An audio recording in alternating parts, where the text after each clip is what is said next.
Bella Winthrop's alarm clock exploded at 6:47 a.m. like a miniature nuclear bomb, launching her from bed straight into a puddle of ice-cold water that had formed on the floor, thanks to her broken air conditioner's vindictive leak. Her bare feet hit the frigid liquid at the exact moment the siren from the neighboring building began wailing. Another false fire alarm, the third this week.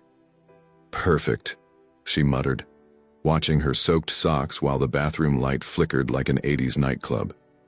The shower faucet decided today would be an excellent day to function only with Arctic water, and the mirror was so fogged she could barely make out her blurred reflection.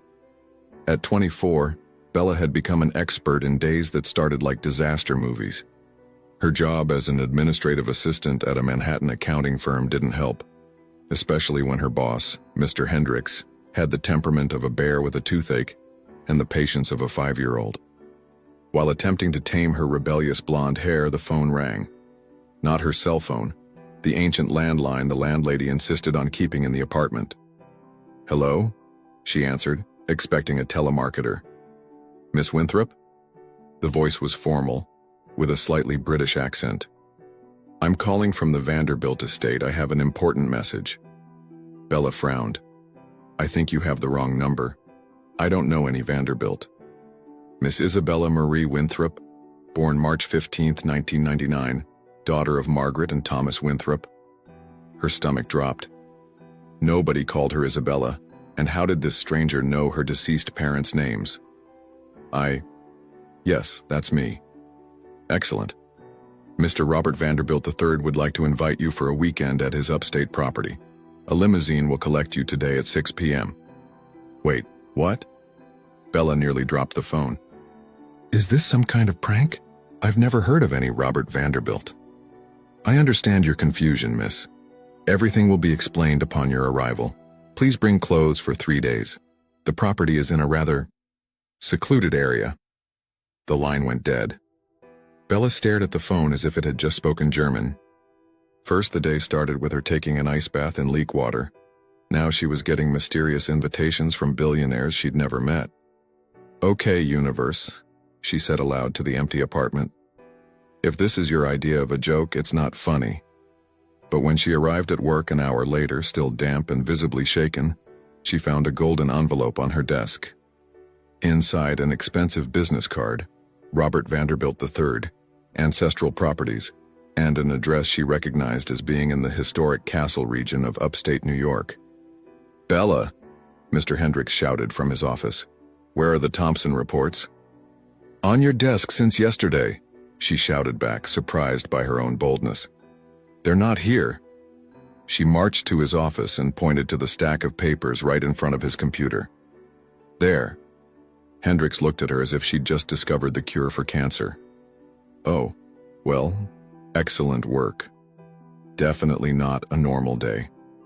At 5:45 p.m., as Bella was leaving the building, a gleaming black limousine sat parked at the curb. The driver, a massive man who looked like a bodyguard, waved at her. "Miss Winthrop?" Bella looked around, expecting someone to yell, "Gotcha," and appear with cameras. Nothing. "This is insane," she muttered, but her feet carried her toward the car. The limousine's interior was more luxurious than anything she'd ever seen. Soft leather, a mini fridge, and a fruit basket with a note. "For the journey, RV." 2 hours later, as the limousine climbed a winding road through a forest that looked straight out of a fairy tale, Bella saw the castle. It wasn't a large mansion. It was literally a castle. Towers, stone walls, the works.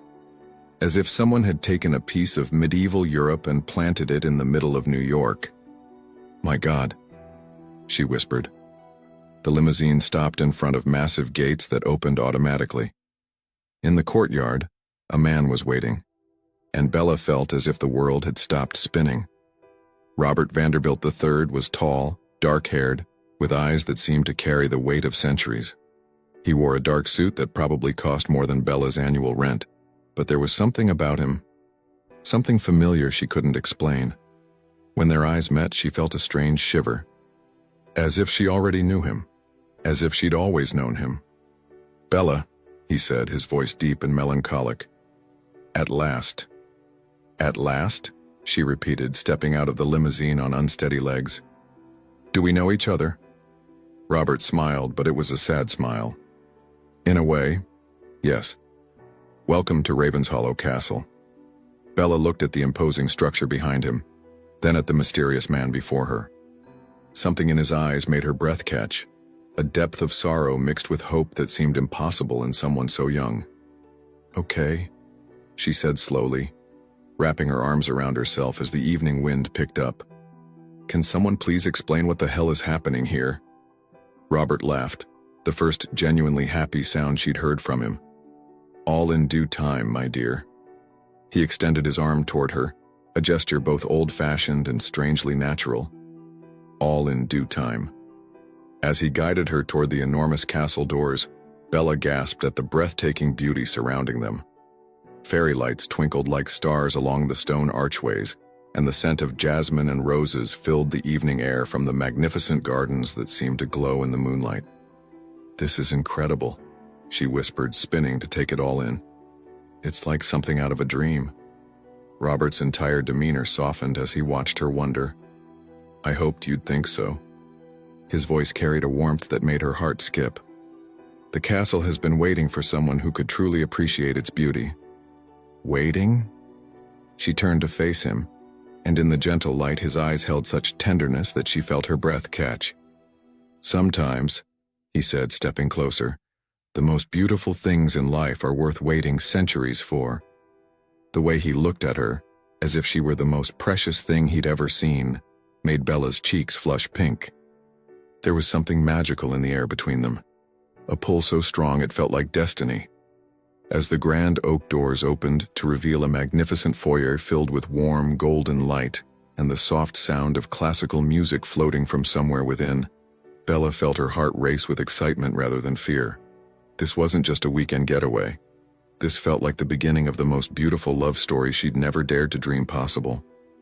And judging by the way Robert was looking at her, with eyes full of hope and something that looked suspiciously like forever, she had a feeling he felt it too. The interior of Ravenshollow Castle took Bella's breath away. Soaring ceilings painted with cherubs and golden stars, crystal chandeliers that cast rainbows across marble floors, and fresh white roses in every corner that filled the air with their sweet perfume. It was like stepping into a living fairy tale.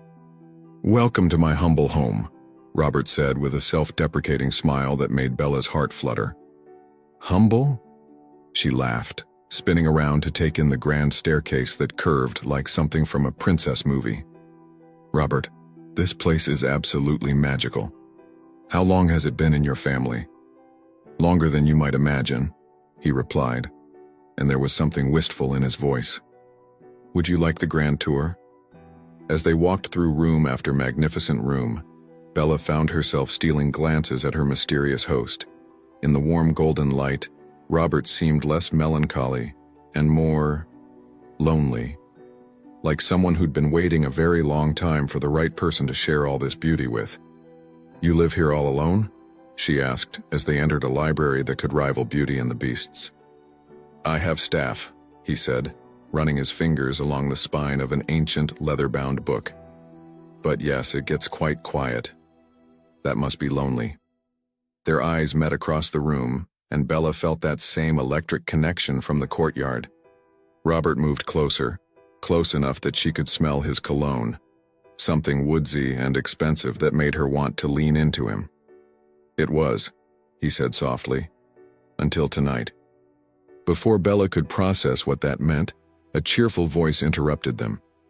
Master Robert, you didn't tell me we had a guest. A plump, rosy-cheeked woman in her 60s bustled into the library, beaming at Bella like she was a long-lost granddaughter. Mrs. Pemberton, may I present Miss Bella Winthrop? Bella, this is Mrs. Pemberton who keeps this castle running and me properly fed. Oh, what a lovely girl. Mrs. Pemberton clasped Bella's hands warmly. And so pretty. Those eyes, that golden hair, you look just like... She stopped abruptly, glancing at Robert with a meaningful look. Just like what? Bella asked curiously. Just like a princess from one of those old paintings upstairs. Mrs. Pemberton recovered quickly, but Bella caught the nervous glance she shot Robert. Now then, I've prepared the Rose Suite for you, dear. The most beautiful room in the castle, perfect for a young lady. 20 minutes later, Bella stood in the doorway of what was definitely the most gorgeous bedroom she'd ever seen. Rose-colored silk curtains, a canopy bed that looked like it belonged to royalty, and French doors that opened onto a balcony overlooking moonlit gardens. "This is incredible," she whispered. "I thought you'd like it," Robert said from behind her, and she turned to find him watching her with such tender intensity that her cheeks warmed. "Like it? I feel like Cinderella." She gestured to her simple jeans and sweater. "Though I'm definitely not dressed for a castle." "You're perfect exactly as you are," he said, and the sincerity in his voice made her stomach flip. "But if you'd like, there are some dresses in the armoire that might fit you." Bella opened the beautiful antique wardrobe and gasped. Inside hung the most exquisite gown she'd ever seen. Silk, satin, and lace in every color imaginable, all looking like they'd been made for her exact size. "Robert, these are museum pieces. I couldn't possibly—" "They're meant to be worn," he said firmly. "Beauty like that shouldn't be hidden away." The way he looked at her when he said it made Bella wonder if he was still talking about the dresses. "There's a welcome dinner in an hour," he continued. "Just the two of us, something casual." After he left, Bella spent 10 minutes trying to convince herself this was all real before selecting a flowing midnight blue dress that made her feel like a movie star. When she looked in the antique mirror, she barely recognized herself. The dress fit like it had been made for her, and her blonde hair looked almost ethereal against the dark fabric. A soft knock interrupted her thoughts. "Come in." But instead of Robert or Mrs. Pemberton, a young woman about her own age entered, petite with dark curls and sparkling brown eyes. "Hi, I'm Sarah, Mrs. Pemberton's niece. I help out here sometimes." She grinned mischievously. "And I had to meet the girl who's got Robert smiling for the first time in, well, ever." Smiling? Bella felt her heart skip. "Honey, that man has been walking around this castle like a ghost for years. But tonight, he's been humming. Humming, and he spent 2 hours arranging flowers for your dinner." Sarah plopped down on the bed conspiratorially. "So spill. How do you know him?" "I don't. This is all very mysterious. He just invited me here out of nowhere." Sarah's eyes widened. "Really? That's so romantic. Like fate or something." "Or something," Bella agreed, thinking of the strange familiarity she felt every time she looked at Robert. "Well, whatever it is, you should see him right now. He's in the dining room fussing over the table setting like it's the most important dinner of his life." When Bella made her way to the dining room, she understood what Sarah meant. Robert stood by a table set for two, lit by hundreds of candles and decorated with white roses and baby's breath. He'd changed into a dark suit that made him look even more devastatingly handsome, and when he saw her, his face lit up like she'd just granted his greatest wish. "You look—" He seemed to lose his words. "Absolutely stunning." "Thank you," she said shyly. "This dress is incredible. Where did you find—" "It suits you perfectly," he interrupted, pulling out her chair with old-fashioned gallantry. "As if it were made for you." Dinner was magical. Mrs. Pemberton had outdone herself with course after course of delicious food, but Bella barely tasted any of it. She was too busy talking with Robert, discovering they shared the same love of old movies, the same dry sense of humor, the same dream of traveling to every bookstore in the world. "I can't believe you've never been to Italy," he said, refilling her wine glass with a vintage that probably cost more than her monthly salary. "Administrative assistants don't make Italy money," she laughed. "My biggest vacation has been a weekend in the Hamptons." "We'll have to change that," he said, and something in his tone made her look up. The way he was watching her, like she was the most fascinating person he'd ever met, made her pulse race. "We will, if you'd like." He reached across the table and gently touched her hand. "I'd like to show you the world, Bella, all of it." The contact sent electricity through her entire body. His hand was warm and strong, and she didn't want him to let go. "Robert," she said softly, "can I ask you something?" Anything. When we met tonight, you said at last. What did you mean? For a moment, something flickered across his face. Hope, sadness, and something else she couldn't identify. Then he smiled that mysterious smile again. Have you ever felt like you've been waiting your whole life for something without knowing what it was? Bella's breath caught. Yes. Actually, yes. And then suddenly there it is. The thing you've been waiting for. His thumb traced across her knuckles and she felt like she might melt. Sometimes the universe has a sense of timing. Is that what this is? Timing. Robert lifted her hand to his lips and pressed the softest kiss to her fingers. I think this is destiny. Before Bella could respond, Mrs. Pemberton appeared with dessert, chocolate souffle that looked almost too pretty to eat. Mrs. P, you've outdone yourself, Robert said, but his eyes never left Bella's face. Well, it's not every day we have such a special occasion, the older woman said with a knowing smile. After dinner, Robert led Bella out onto the terrace overlooking the gardens. The night air was warm and sweet with the scent of jasmine, and stars twinkled overhead like diamonds on velvet. This is the most beautiful place I've ever seen, Bella said, leaning against the stone railing. It's even more beautiful now, Robert said quietly, moving to stand beside her. When she turned to look at him, he was watching her with such intensity that her heart started racing. Slowly, carefully, as if she might disappear, he reached up to tuck a strand of hair behind her ear. Bella, he whispered. Yes? I know this sounds impossible, but I feel like I've been waiting my entire life to meet you. She turned to face him fully, her heart pounding. It doesn't sound impossible at all. And when he smiled, really smiled, not that sad, mysterious expression, but a smile full of pure joy, Bella felt like she was falling into the most beautiful dream of her life. Would you like to see more of the castle tomorrow? He asked. I'd love to. There are some special places I'd like to show you. Places with stories. What kind of stories? Robert's smile turned mysterious again, but this time it was full of promise rather than sadness. Love stories. Bella woke up in the most comfortable bed she'd ever slept in. Sunlight streaming through rose-colored curtains and the sound of birds singing in the gardens below. For a moment, she thought she was still dreaming. Then she remembered. The mysterious invitation, the castle, and Robert with his devastating smile and promises of love stories. A soft knock on her door interrupted her thoughts. Come in. Sarah peeked her head in, grinning widely. Good morning, Sleeping Beauty. Robert sent me up with breakfast and a message. She wheeled in a cart loaded with fresh pastries, fruit, and coffee that smelled like heaven, along with a single white rose and a handwritten note. Good morning, beautiful. I hope you slept well. Meet me in the portrait gallery at 10. I have something special to show you. Arbella's heart fluttered as she traced the elegant handwriting. He has beautiful penmanship. Old-fashioned guy, Sarah said with a knowing smile. The kind who still believes in romance. Lucky you. An hour later, dressed in a flowing lavender sundress she'd found in the armoire, Bella made her way to the portrait gallery.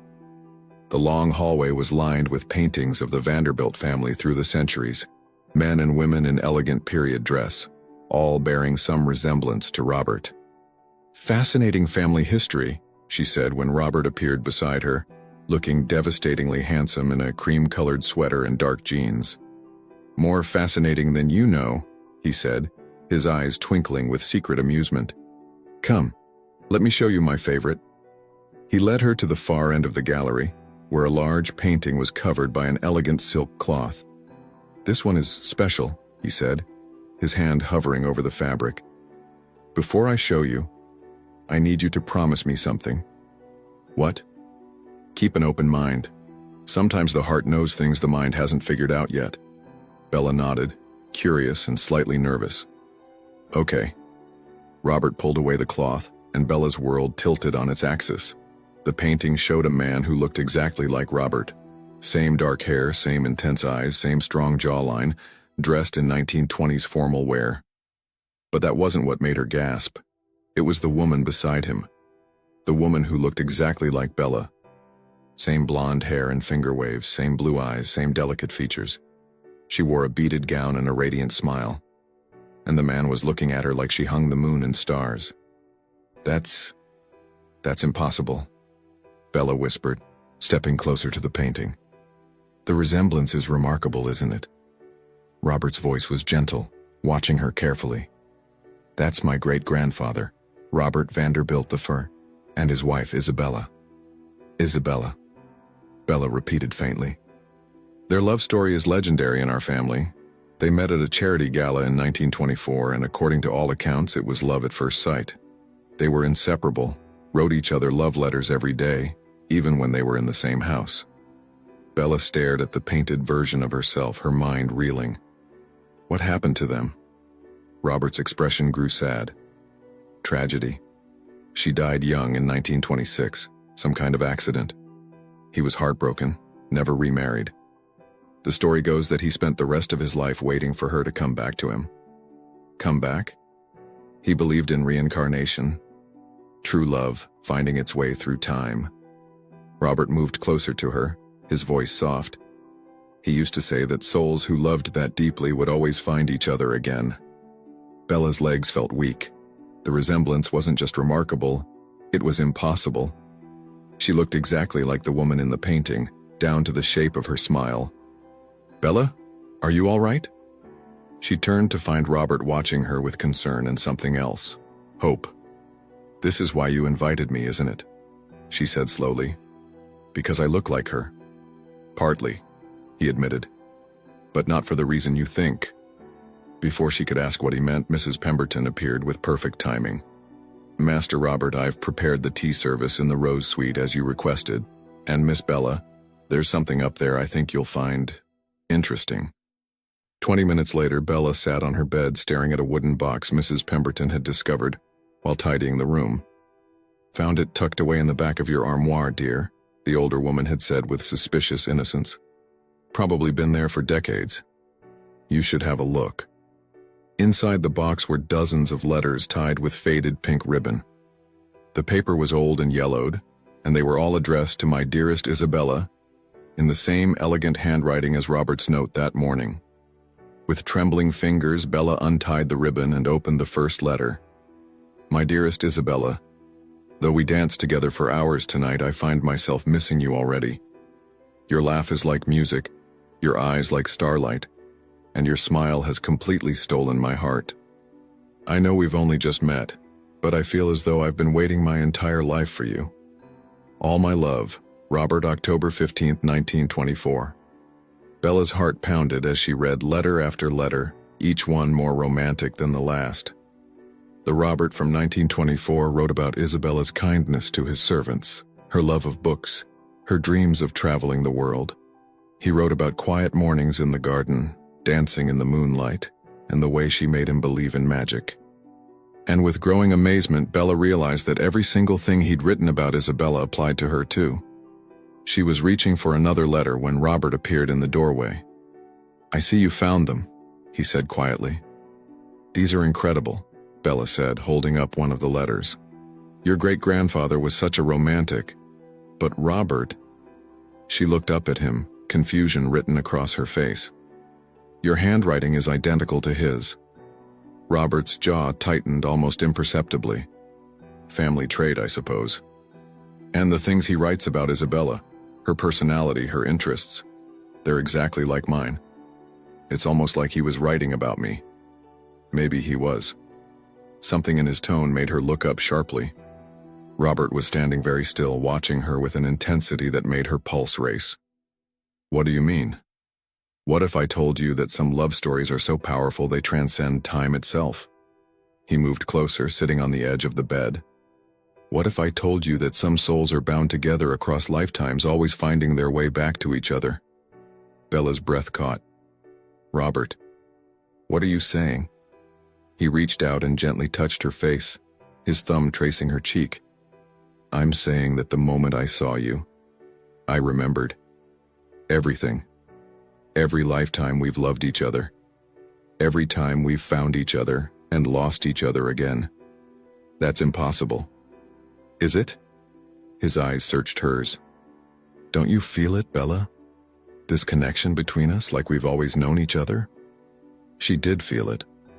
From the moment their eyes met in the courtyard, she'd felt like she was coming home to someone she'd been missing her whole life. I wrote those letters, Robert said softly. Not my great-grandfather, me. In 1924, when I was Robert Vanderbilt, I and you were my Isabella. Bella stared at him, her mind struggling to process what he was saying. You're telling me you're over 100 years old? I'm telling you I've loved you for over 100 years. His hand moved to cup her face. And I've been waiting 99 years for you to come back to me. Robert, I know how it sounds, but read the last letter. With shaking hands, Bella pulled out the final letter from the bottom of the box. The paper was different, newer, and the date was from just 3 days ago. My dearest Isabella, by the time you read this, you'll know the truth. I know it seems impossible, but love this true doesn't follow the rules of ordinary life. I've waited almost a century to hold you again, to see your smile, to hear your laugh. I don't know if you'll remember our past lives together, but I hope you'll feel what I feel, that we belong together, in this lifetime and every lifetime to come. All I ask is that you give us a chance. Let me show you how magical our love can be. Let me prove that some fairy tales really do come true. Forever yours, Robert, July 22nd, 2025. Bella looked up to find Robert watching her with such vulnerability and hope that her heart ached. You think I'm crazy? He said quietly. I think... Bella set the letter down carefully, her mind reeling. I think this is the most romantic thing anyone has ever said to me, even if it is completely insane. A smile tugged at the corner of his mouth. So you don't think I'm crazy? Oh, I definitely think you're crazy, she said, surprising herself by laughing. But I also think I felt something the moment I saw you. Like I'd been waiting for you without knowing it. And? Bella looked at the letters scattered around them, then at the man who claimed to have loved her across centuries. Logic said it was impossible. But her heart was telling her something entirely different. And I think, she said slowly, I'd like to hear more of our story. Robert's face lit up like she'd just given him the greatest gift in the world. There's so much to tell you, he said, taking her hands in his. So many lifetimes, so many ways I've loved you. But first, Bella said, surprising herself with her boldness, I want to know about this lifetime, about right now, about how a man who claims to be immortal makes a very mortal girl fall in love with him. Bella, Robert said softly, you already have. And looking into his eyes that seemed to hold centuries of love and longing, Bella realized he was absolutely right. So let me get this straight, Bella said, pacing around the castle's conservatory, while Robert watched her with amused patience. You're telling me that we've been finding each other and falling in love for over a century? Multiple centuries, actually, Robert corrected gently, leaning against the piano with a smile that made her heart skip. The 1924 lifetime was just the most recent before this one. Bella stopped pacing and stared at him. Multiple centuries? How many times have we done this? I remember 7 lifetimes clearly, he said, moving to the piano bench and patting the space beside him. Come sit. Let me show you something.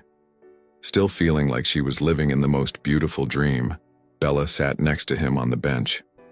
Robert's hands moved over the piano keys, and the most hauntingly beautiful melody filled the room. This is our song, he said softly, his fingers dancing across the keys. I composed it for you in 1924, but the melody, I've been humming it for much longer than that. The music seemed to reach straight into Bella's soul, familiar in a way that made her eyes fill with tears. It's beautiful. In Paris, 1889, I was a composer and you were an opera singer. We met when you auditioned for one of my pieces. His voice was soft with memory. You were brilliant, absolutely brilliant. We spent hours in my studio creating music together. What happened? Cholera outbreak. You got sick and I couldn't save you. Robert's hand stilled on the keys for a moment before continuing the melody. I've lived through losing you 7 times, Bella, and every single time I swear I'll find a way to keep you safe the next time around. Bella felt tears sliding down her cheeks. That's heartbreaking.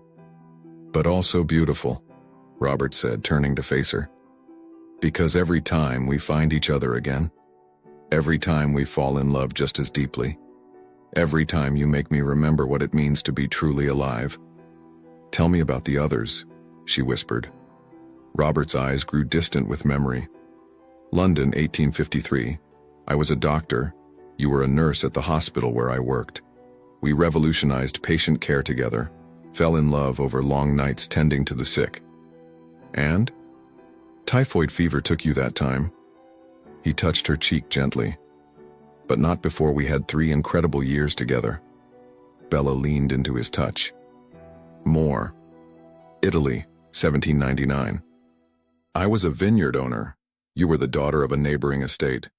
We had a secret romance. Your father didn't approve of me. Robert chuckled softly.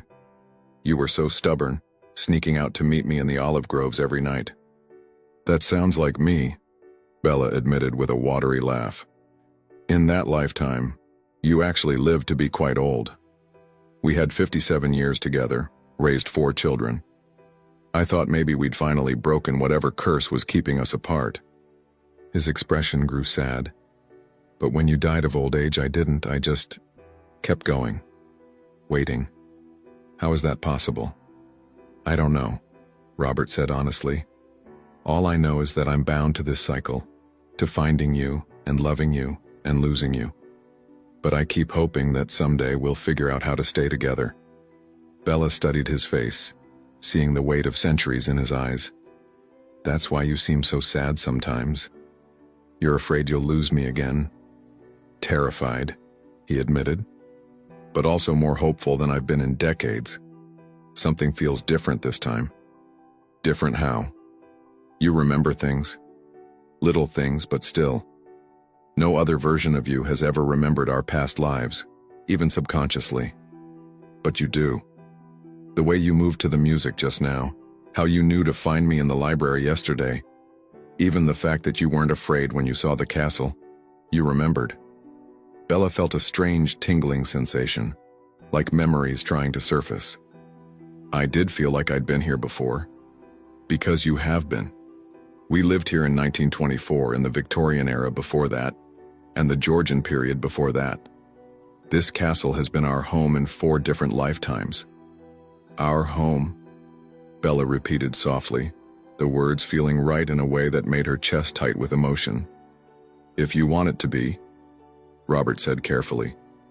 I know this is overwhelming. I know it sounds impossible. But Bella, what we have is real. What we've always had is real. Before Bella could respond, Mrs. Pemberton appeared in the doorway with a tea tray and a knowing smile. I thought you two might like some refreshments, she said, setting the tray on a nearby table. And Master Robert, Sarah found something in the attic I think you'll want to see. She handed him an old photograph and Robert's entire face lit up. Bella, look at this. The black and white photograph showed a couple dancing in what looked like the castle's ballroom. The man was clearly Robert and the woman, that's us, Bella breathed, in 1924. In the photo, she wore a gorgeous beaded gown and was laughing as Robert spun her around. They looked completely, radiantly happy. We danced every night after dinner, Robert said softly. You said it was your favorite part of the day. As Bella stared at the photograph, something incredible happened. For just a moment, she could almost feel the weight of the beaded dress, almost hear the jazz music playing, almost smell the gardenia perfume she'd worn. The memory was hazy but real. I remember, she whispered. Not clearly, but I remember how happy I felt, how safe I felt in your arms. Robert's eyes filled with hope. Really? Really? She looked up at him, her heart pounding.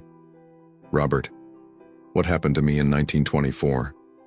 How did I die? Robert's expression grew pained. You fell down the main staircase. It was an accident. You were wearing a new pair of shoes. They were slippery on the marble. You hit your head and... He couldn't finish. And you blamed yourself. I should have been with you. Should have caught you. Should have... Robert's voice broke. Hey. Bella said gently, taking his hands. Look at me. It wasn't your fault.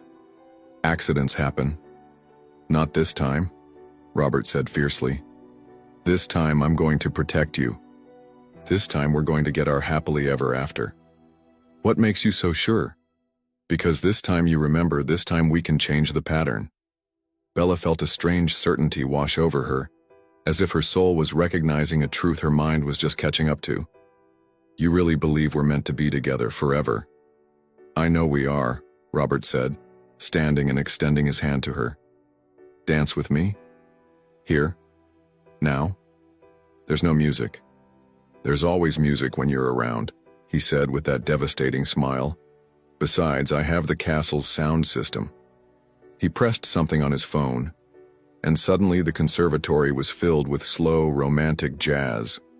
Not the song he'd played on the piano, but something that made Bella feel like she was floating. Robert pulled her into his arms, and the moment they started swaying together, Bella felt like she was coming home. It was exactly like the photograph, natural, perfect, like they'd been dancing together for lifetimes.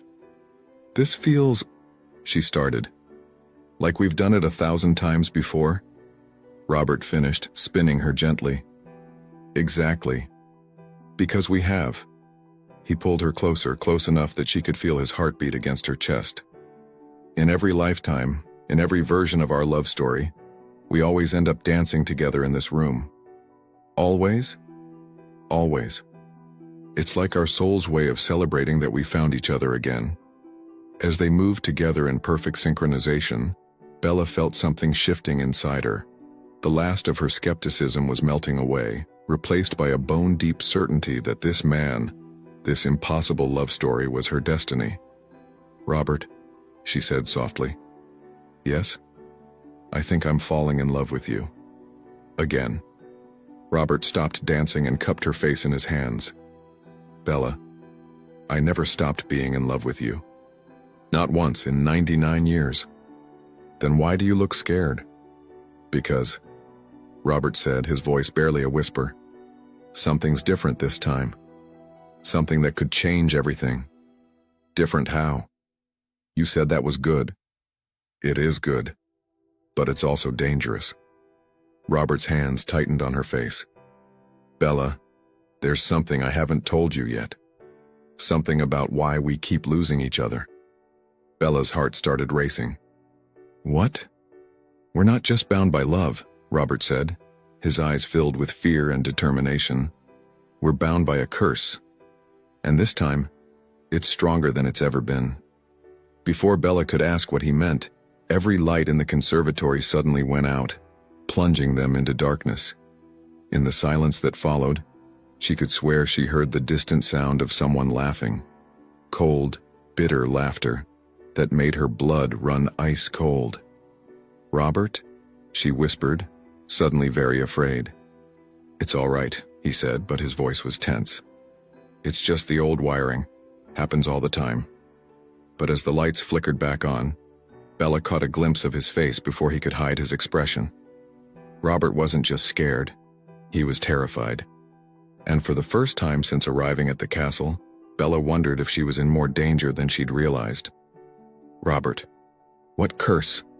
Bella demanded, gripping his arms as the lights flickered ominously around them. What aren't you telling me? Robert's jaw tightened, and she could see him wrestling with whether to tell her the truth. Finally, he took her hands and led her to the window seat overlooking the moonlit gardens. The reason I don't age, the reason I remember everything while you start fresh each lifetime, it's not natural, Bella. Someone did this to us. Someone who wanted to make sure we could never have our happily ever after. Who? Why? Her name was Evangeline Blackthorne, Robert said, his voice heavy with old pain. In our first lifetime together, 1743, you and I were engaged to be married. But Evangeline was obsessed with me. She was a practicing witch, and when I chose you over her, she cursed us both. Bella felt her blood chill. What kind of curse? That we would find each other and fall in love in every lifetime, but that I would always lose you before we could truly be together. That I would remember every loss, every heartbreak, while you would forget and have to fall in love with me all over again. Robert's hands tightened on hers. And that if I ever found a way to break the curse, if you ever truly remembered our love across lifetimes, she would take you from me permanently. That's horrible, Bella whispered. The worst part is that it's triggered by genuine, complete love. The deeper our connection becomes, the stronger the curse grows. And this lifetime, Robert looked at her with such tenderness and fear that her heart ached. This lifetime you're remembering, you're choosing to love me knowing our history. That's never happened before. So what happens now? Before Robert could answer, the French doors to the garden burst open with a wind that shouldn't have been possible on such a calm night. The temperature in the room dropped 20 degrees in seconds, and frost began forming on the windows. "Well, well," came a voice like poisoned honey. "Isn't this touching?" A woman materialized in the doorway, tall, elegant, with raven black hair and eyes like green fire. She wore a dress that seemed to be made of shadows and starlight, and power radiated from her like heat from a flame. "Evangeline," Robert said, standing and positioning himself protectively in front of Bella. "Hello, darling," Evangeline purred, gliding into the room with supernatural grace. "Still playing house with your little reincarnation project, I see." "Leave her alone," Robert said coldly. "This has nothing to do with her." Evangeline laughed, a sound like breaking crystal. "Oh, but it has everything to do with her. Don't you, sweet Isabella?" Her green eyes fixed on Bella with malicious amusement. "Do you know how many times I've watched you die? How many different ways fate has found to tear you from my Robert's arms?" "Your Robert?" Bella stood up, surprising herself with her own courage. "He was never yours. He chose me. In every lifetime, he chooses me. And in every lifetime you leave him heartbroken and alone," Evangeline snarled, her beautiful facade cracking to reveal something ancient and terrible underneath. "Do you have any idea what it's like to love someone for 3 centuries and watch them give their heart to someone else over and over again? Then let it go," Bella said firmly. "Find someone who can love you back." "Oh, my dear little girl," Evangeline said with mock pity. "Love isn't something you can simply let go. And I've invested far too much in keeping you two apart to give up now." Robert stepped forward, his entire body tense. "What do you want, Evangeline?" "What I've always wanted. You." She moved closer, her dress flowing around her like living smoke. "I'm willing to make you a deal, Robert. I'll break the curse. I'll let your precious Isabella live a full, happy life. She can marry someone else, have children, grow old gracefully.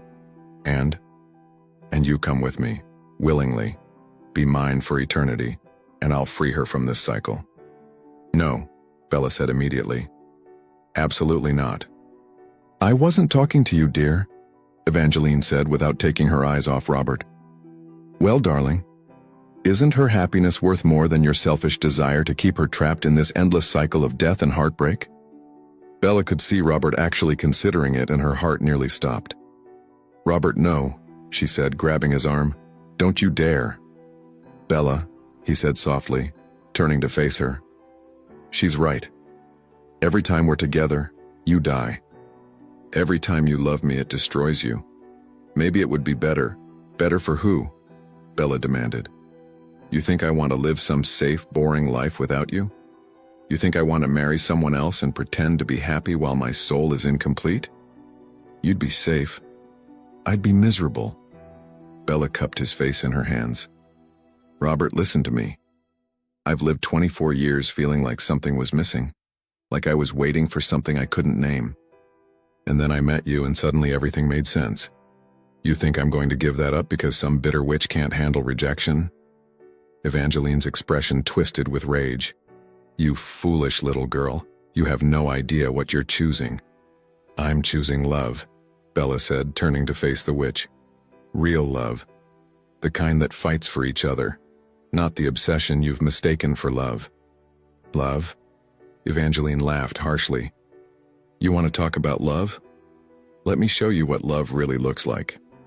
She raised her hand and suddenly the room filled with images, Robert through the centuries, weeping over Bella's body in different dresses, different time periods, Different faces, but always the same heartbreak. "Look at him," Evangeline commanded. "Look at what your love has done to him. 300 years of grief, of loss, of watching you die over and over again. Is that really what you want to put him through?" Bella watched the heartbreaking montage, seeing Robert's pain across lifetimes, and felt her resolve waver for just a moment. Then she looked at the real Robert standing beside her, not the grieving man in the visions, but the man who was looking at her right now with hope and desperate love. "Yes," she said firmly, "because that's not all our story is.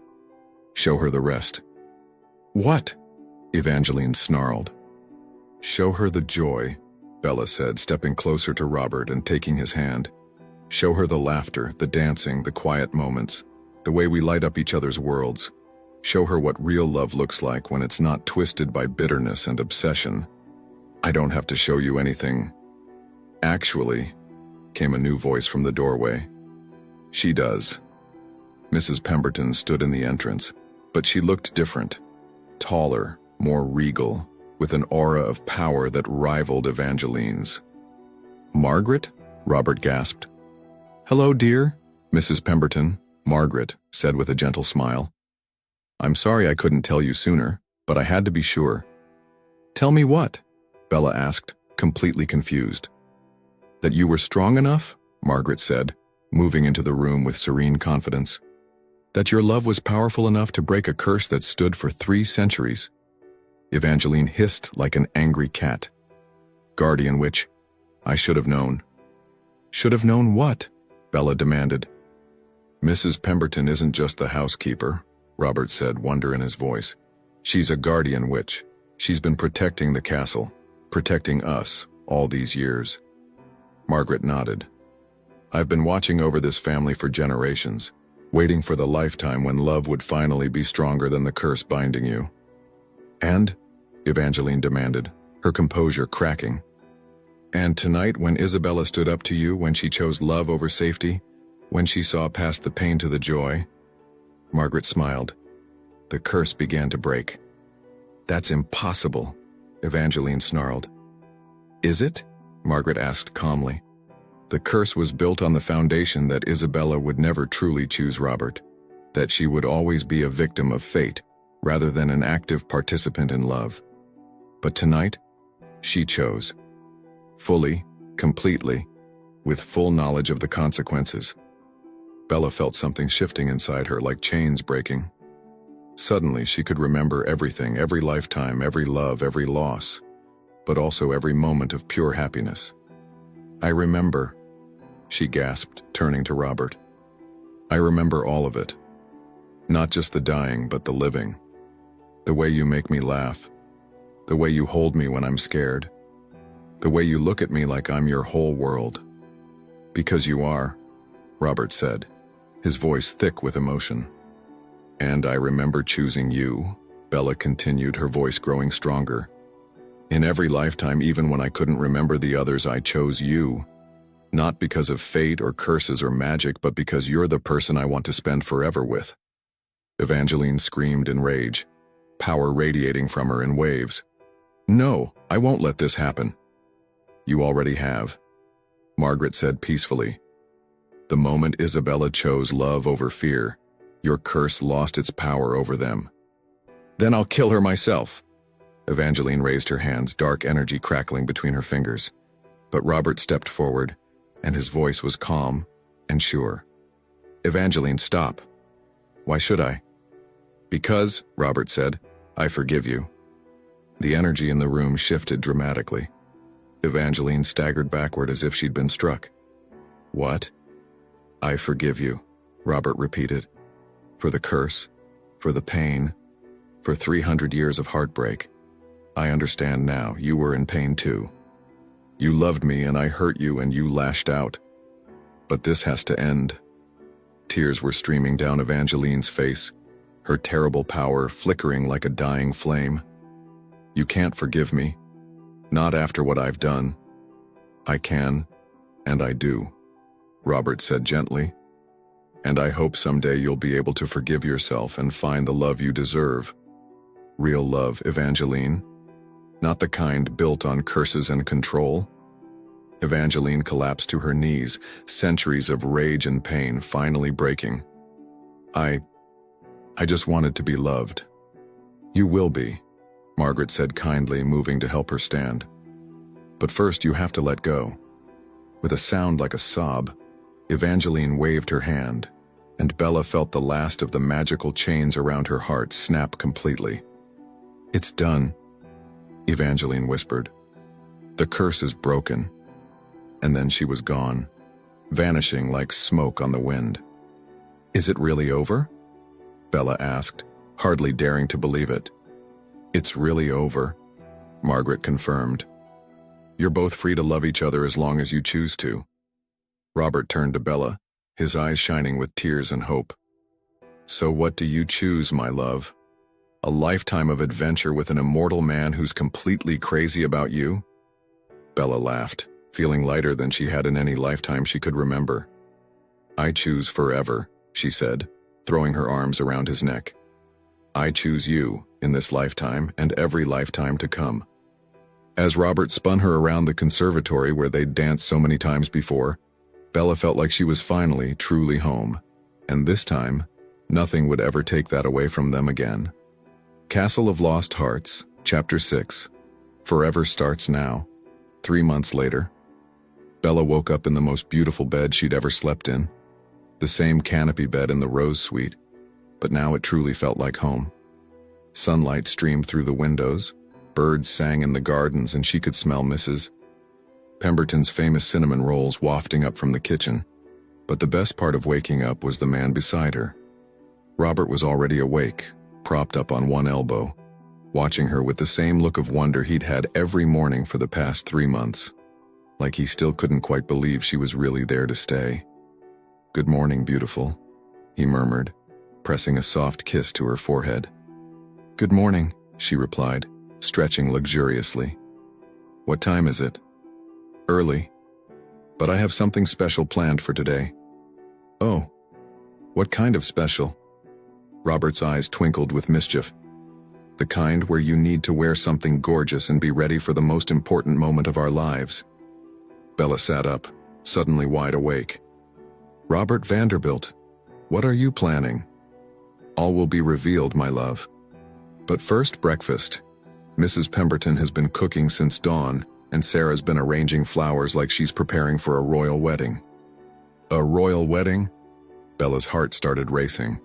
Hypothetically speaking, of course, Robert said with an innocent smile that fooled absolutely no one.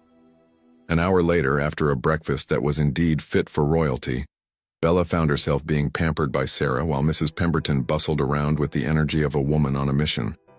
I still can't believe all this is real, Bella said, as Sarah arranged her hair in an elaborate updo with tiny white flowers. 3 months ago, I was living in a tiny apartment with a leaky ceiling, and now you're living in a castle with a man who's loved you for centuries, Sarah finished with a grin. It's like the ultimate fairy tale come true. Speaking of fairy tales, Mrs. Pemberton said, appearing with a garment bag, I have something for you.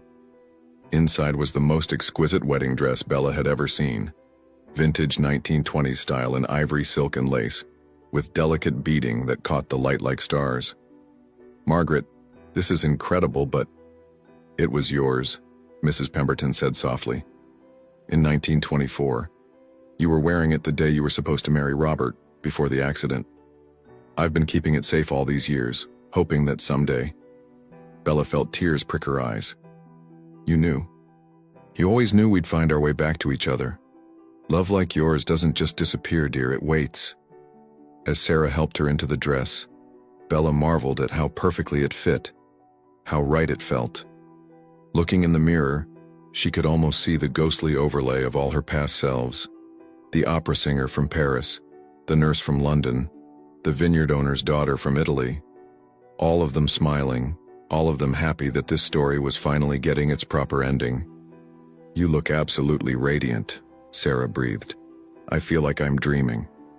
Well, if you are, don't wake up, Mrs. Pemberton said with a warm smile. Now come, dear. Your groom is waiting.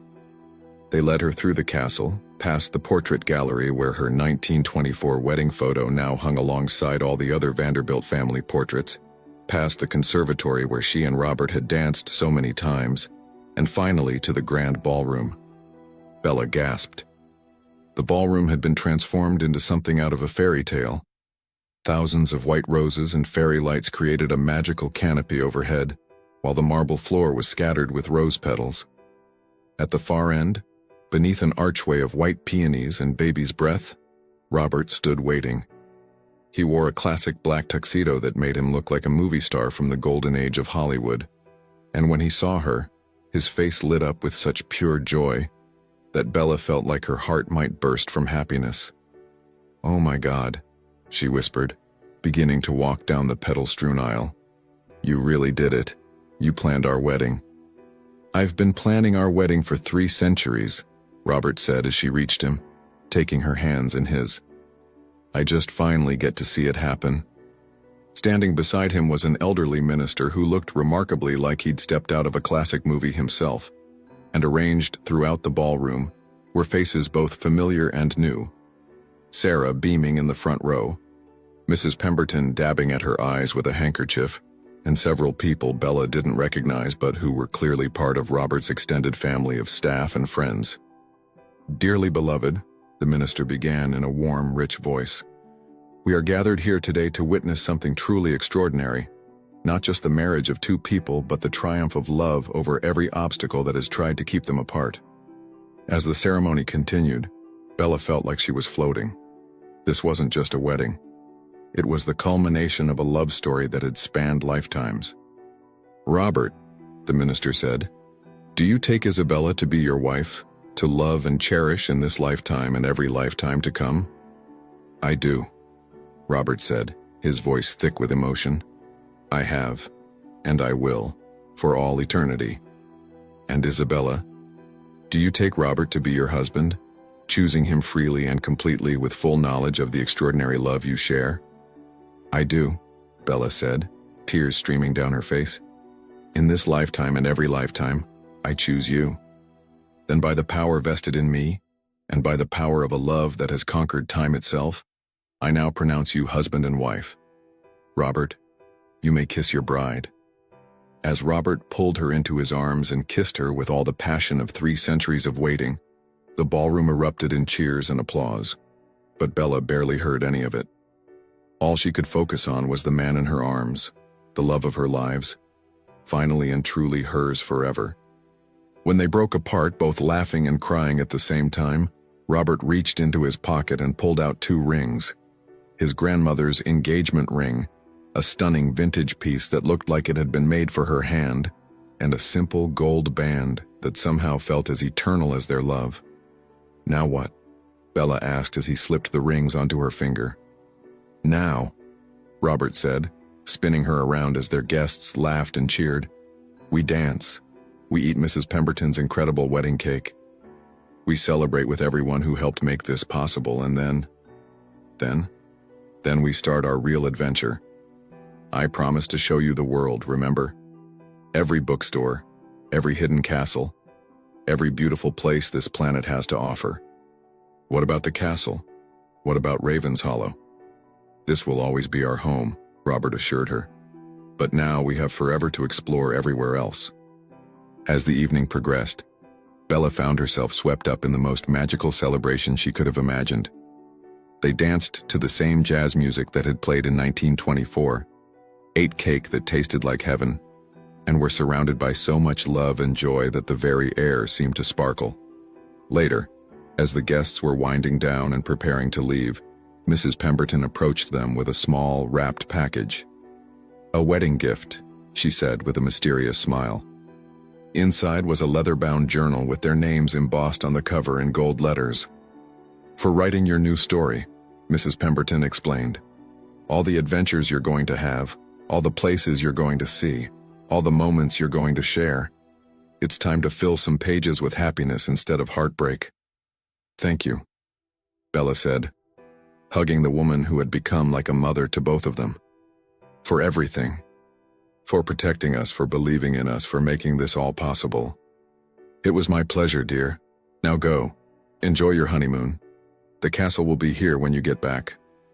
Much later, after all the guests had gone and the ballroom had been cleared, Robert and Bella found themselves alone on the terrace overlooking the moonlit gardens. Bella was still wearing her wedding dress and Robert had loosened his tie, and they were sharing a bottle of champagne while sitting on the same stone bench where they'd had their first real conversation just 3 months ago. "So," Bella said, curling up against Robert's side, "how does it feel to finally get your happy ending?" "Like the beginning of something even better," Robert said, pressing a kiss to the top of her head. "I spent so many lifetimes focused on not losing you that I never really thought about what it would be like to actually get to keep you. And it's better than every dream I ever had." He tilted her chin up so he could look into her eyes. "I love you, Mrs. Vanderbilt." "I love you too, Mr. Vanderbilt. Forever and always." "Forever and always," Robert agreed, and sealed the promise with a kiss that tasted like champagne and starlight, and the beginning of the greatest adventure of their very long lives. As they sat together under the stars, planning their honeymoon trip to Italy, where they would visit the vineyard from their 1799 lifetime, and then Paris, to see the opera house where they'd fallen in love in 1889, and then London, to revisit the hospital where they'd worked together in 1853, Bella marveled at the beautiful impossibility of it all. 3 months ago, she'd been a lonely administrative assistant whose biggest excitement was getting her coffee order right. Now she was married to the love of her literal lives, living in a castle with an eternity of adventures ahead of them. "What are you thinking about?" Robert asked, noticing her contemplative smile. "Just all of it. How crazy and wonderful and impossible this all is. How I went from having never had a boyfriend to being married to someone who's loved me for centuries. Any regrets?" "Are you kidding?" Bella laughed, turning to face him fully. "Robert, you are the best thing that has ever happened to me, in any lifetime. Even though I'm technically older than your great-great-grandmother. Even though you're older than anyone's great-great-grandmother," she confirmed with a grin. "Age is just a number when you're talking about immortal love. I'm going to hold you to that in about 200 years when you start complaining that I never put the toilet seat down. In 200 years, I'll probably be the one leaving the toilet seat up just to mess with you."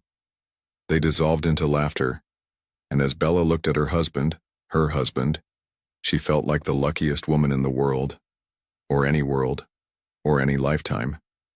Because some love stories really do get there happily ever after, and theirs was just getting started.